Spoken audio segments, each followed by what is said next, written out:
안녕하세요. 말씀과 함께 새롭게 하는 소망의 아침입니다. 오늘 우리가 함께 나눌 핵심 메시지는 하나님 나라의 확장은 기적이 아니라 예수의 이름으로 선포되는 회개와 회복된 삶의 복음을 통해 이루어진다라고 이야기합니다. 사도행전 3장 11절로 26절까지 말씀을 본문으로 하여 예수의 이름으로 회복되는 회복의 복음이라고 하는 주제로 함께 은혜를 나누기를 원합니다. 예수 그리스도의 오심으로 이미 시작된 하나님 나라의 확장은 회복의 복음을 선포함으로 이루어집니다. 성전 미문에서 안진뱅이가 일어나 뛰며 하나님을 찬미하자 사람들은 놀라며 솔로몬 행각으로 몰려들었습니다. 그들은 기적 자체에 주목했고 사도들은 특별한 능력자나 영웅처럼 바라보았습니다.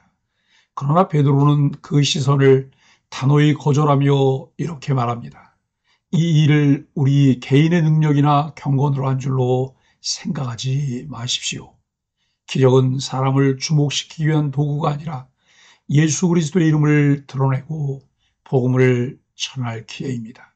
바로 이때 베드로는 하나님 나라의 확장의 핵심 메시지를 다시금 선포합니다. 나면서부터 안진뱅이였던 그 사람의 회복으로 많은 사람들이 베드로와 요한을 주목합니다.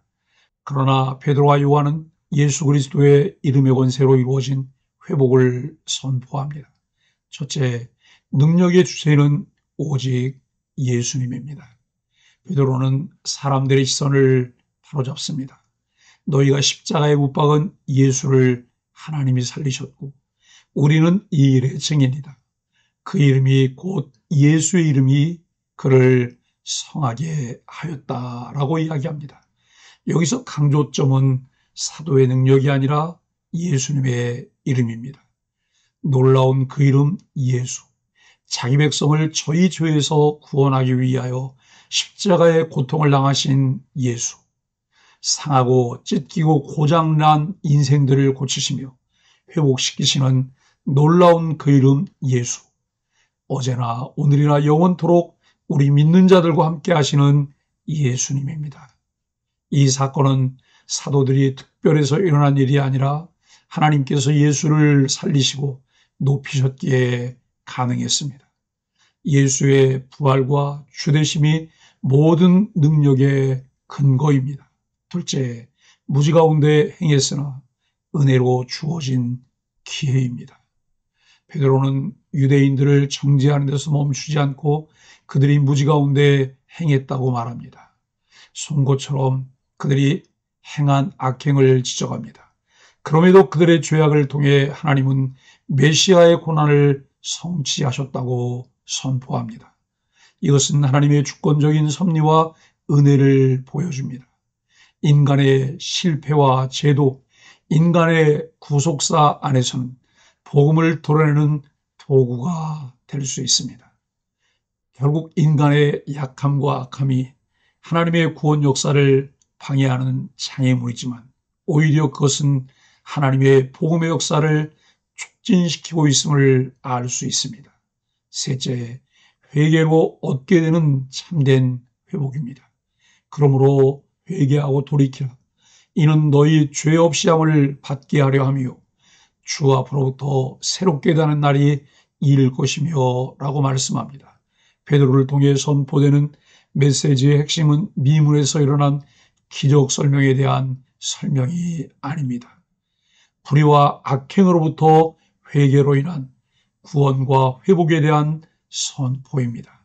죄로부터 자유를 얻게 되는 것, 고통으로부터 벗어나 의와 평강과 희락을 누리는 하나님 나라는 예수님의 이름을 믿고 죄사함을 받으며 새롭게 되는 데 있습니다. 하나님 나라의 확장은 그 복음의 은혜를 경험하고 누리는 사람들을 통해 하나님께서 이루신 일입니다.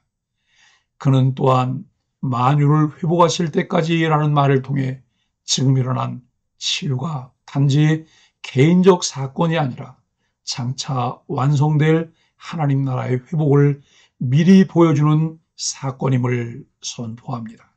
기적은 그저 한 사람의 삶을 바꾼 것이 아니라 하나님 나라가 도래하고 있음을 보여주는 표징이었습니다.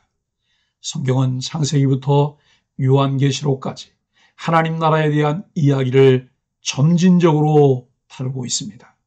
넷째, 모세와 선지자들의 증거입니다. 베드로는 모세의 말을 인용합니다.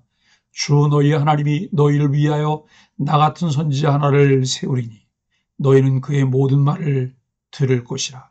즉 예수는 오랫동안 예언된 하나님의 종이요 모든 선지자의 메시지의 완성입니다. 하나님 나라의 확장은 새롭게 나타난 신비한 사건이 아니라 구약부터 이어져 온 언약의 성취입니다. 마지막으로 그는 이렇게 선포합니다. 하나님이 그 종을 세워 먼저 너희에게 보내어 너희로 하여금 돌이켜 범죄에서 떠나게 하셨느니라. 즉 기적은 목적이 아닙니다. 회개와 회복을 향한 초대입니다.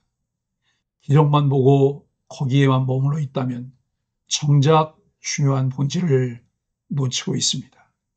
회개와 회복이 하나님 나라를 삶에서 마음껏 누리며 그것을 공유하게 합니다. 하나님 나라의 복음적 확장이 갖는 신학적 의미는 무엇일까요? 첫째는 기적은 복음을 위한 표지입니다.